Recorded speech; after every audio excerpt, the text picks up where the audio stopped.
Before he was physically dominating NFL DBs with his aggressive grabs and highlight scores, A.J. Brown was just a kid enjoying his childhood playing ball with his dad. His talent was quickly noticeable from a young age, and his success at every level would make you wonder why he wasn't selected early in the first round. There aren't many NFL players quite like A.J. Brown.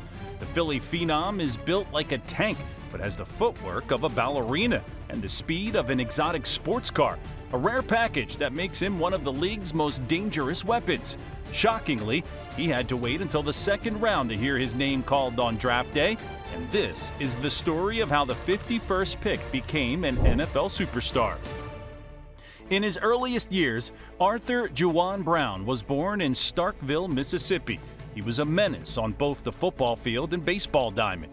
In Ronald Brown, young A.J. had a father who was committed to pushing his son to become the very best he could be, and it certainly worked.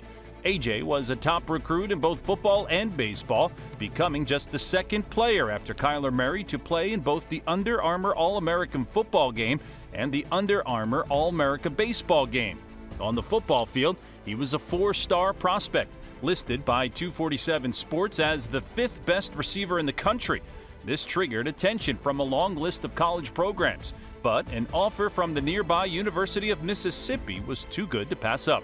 The Ole Miss Rebels was getting an incredible athlete, proven by the fact that the San Diego Padres immediately selected A.J. in the 19th round of the 2016 MLB draft. Unfortunately for the Padres, while A.J.'s decision to sign with Ole Miss did prevent him from playing baseball, it didn't take long to understand why he chose football. Not interested in taking the typical route of redshirting his first season of action, A.J. Brown started immediately, catching 2 passes for 48 yards in his debut and notching his first career touchdown in just his second game. All in all, his 412 yards and 2 touchdowns were a solid start, landing him 5th amongst receivers on the team as a freshman. That 2016 season offered glimpses into Brown's thrilling potential, showcasing early that he could use his big frame to come down with contested catches and moss defenders all over the field. With a year of experience under his belt, expectations for a sophomore leap were high, and boy did the big man deliver. A.J. Brown kickstarted his sophomore campaign with a stunning 233 yards and 2 touchdowns on 8 catches against South Alabama, which was followed up with 156 yards and 2 more scores 1 week later against UT Martin. There was little doubt now that Ole Miss had a special player on their hands, made even more exciting because another sophomore talent who had also started strong. That other talent was DK Metcalf, who caught just 2 passes as a freshman but had totaled over 100 yards and a score over the first 2 games of the 2017 season. A.J. and DK formed one of the most physically formidable receiver tandems in college football and helped propel their team to 313.8 passing yards per game, the 12th best in the nation. A.J. Brown led the way with 1,252 yards and 11 touchdowns. Unfortunately, a lack of quality elsewhere on the Rebels roster produced a frustrating 6-6 record, but Brown's dominance was a sight to behold. His 1,252 yards set a new school record, and his 11 touchdowns tied one, while also being good enough to lead the SEC in both categories. As a result, Brown received the Connerly Trophy, awarded to the best college football player in Mississippi. The talent displayed by the Ole Miss receivers were almost unrivaled, so Coach Jacob Peeler decided to come up with a fun way to motivate them further. During that 2017 season, the NWO belt was born, standing for Nasty Wideouts, representing the Rebels receivers' ruthless and competitive nature.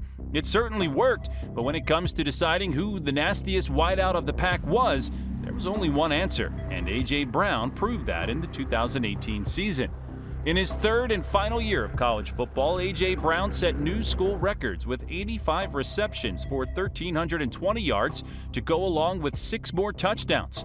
Once again, his yardage total led the conference, earning him his 2nd consecutive first-team All-SEC nod. He crossed the 100-yard mark in 5 of his last 7 games of the season, highlighted by a 212-yard, 1-touchdown outing against Vanderbilt. Unfortunately, like many others that year, the performance went to waste in losses as the team finished 5-7. It was a fantastic effort by AJ, but with little team success to show for it, and with a highlight reel locked and loaded, he opted to forego his final year of eligibility and try his hand at the pro level. Obviously, his 6'1", 226-pound frame made Brown a very enticing prospect, pairing nicely with his slick routes, sudden breaks, and reliable hands. He was a tough receiver who could thrive in the middle of the field, but there were concerns about whether he had the elite speed required to threaten deep. As a result, the first round of the 2019 NFL Draft came and went without the Ole Miss all-time yardage leader hearing his name called. It wasn't until pick 51 in the second round that Brown's slide ended, with the Tennessee Titans pulling the trigger. Tennessee had just posted 3 consecutive 9-7 seasons, and with the last of them coming with Mike Vrabel as a new head coach, were desperate to see some progress. Life in the NFL started well for A.J. Brown, with him and Marcus Mariota connecting on 3 passes for exactly 100 yards in a Week 1 victory over Cleveland.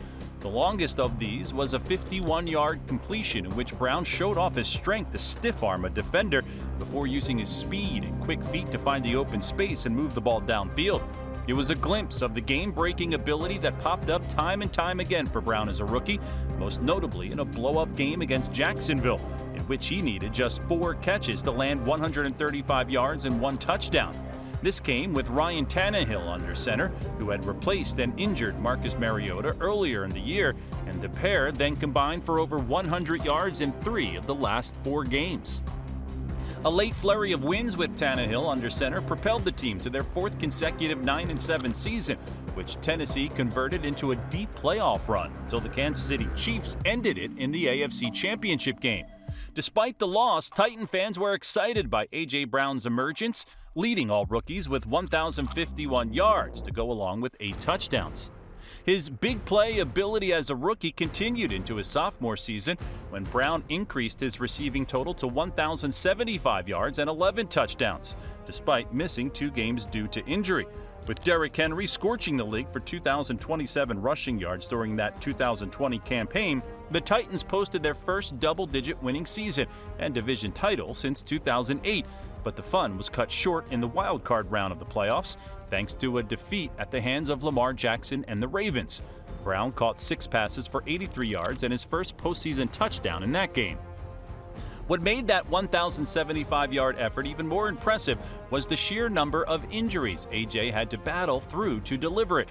He was on the injury report ahead of all 16 games and was forced to undertake knee surgery on both knees after it ended. More significantly, Brown later revealed he struggled with depression during his time, even admitting he once considered taking his own life. He shared this story in the hope of encouraging other people to talk to others when struggling, admitting, "I don't think depression was real until it happened to me, but now I know it's really real." Unfortunately, the bad injury luck stuck with A.J. into the 2021 season when a Week 11 chest injury forced a stint on IR. Nevertheless, 869 yards and 5 touchdowns from his 13 games was a tidy effort, with the Titans logging their 2nd consecutive division title and this time the #1 seed in the AFC. Their opponents in the divisional round would be a red-hot Joe Burrow and the Bengals, who edged out a 19-16 win despite a valiant 142-yard, 1-touchdown effort from A.J. Brown. Despite the loss, it was clear that Tennessee had a good thing going, and his success was surely not far away. But general manager John Robinson clearly had other ideas, executing a draft day trade that shocked even head coach Mike Vrabel. During the 2022 NFL Draft, A.J. Brown was traded to the Philadelphia Eagles for the 18th overall pick, which Tennessee used on Treylon Burks. The surprise move was an admission by Robinson that he did not want to pay up for Brown's hefty price tag, instead backing himself to find cheaper talent. No winning seasons in the 3 years that followed tells you exactly what you need to know about how that went for Tennessee, whereas the Eagles were more than delighted to acquire their new superstar. The Godfather, Howie Roseman, general manager, welcomed A.J. in with open arms and immediately rewarded him with a 4-year, $100 million contract. Brown was offended by the Titans' decision to shun him, giving him the chip on his shoulder he needed to take things to another level. As the new addition to Philadelphia's offense, Brown erupted for 1,496 yards and 11 touchdowns, including 119 and 2 scores against Tennessee. It added insult to injury for Titans fans, and it is no coincidence that their general manager, John Robinson, was fired just a couple of days after that huge game for A.J. Brown. The former Titan was a force to be reckoned with in his first season as an Eagle, earning a second-team All-Pro selection and propelling the team to a 14-3 record and a division title. The Eagles then powered their way through the playoffs only to fall just short against the Kansas City Chiefs in the Super Bowl. Nevertheless, Brown had no reason to be disappointed with his performance on the biggest of stages, reeling in 6 catches for 96 yards and a touchdown in the 38-35 loss. He had more than proven he was worth the big money deal that Tennessee didn't want to pay him, and his arrival in Philadelphia had made the Eagles a scary team to face.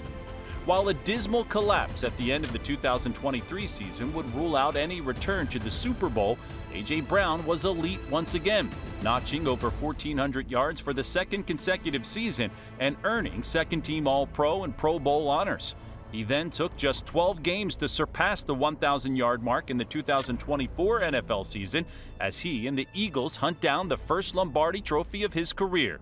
There is simply no denying that A.J. Brown is one of the most remarkable athletes in the NFL, combining skill and physique with brute force and speed. He has made every team he is on a winner, and you just have to look at what happened to Tennessee after he left to understand his impact. He's a beast as a receiver and is undoubtedly a top 5 wide receiver in the NFL. But where do you think he ranks? Let me know in the comments.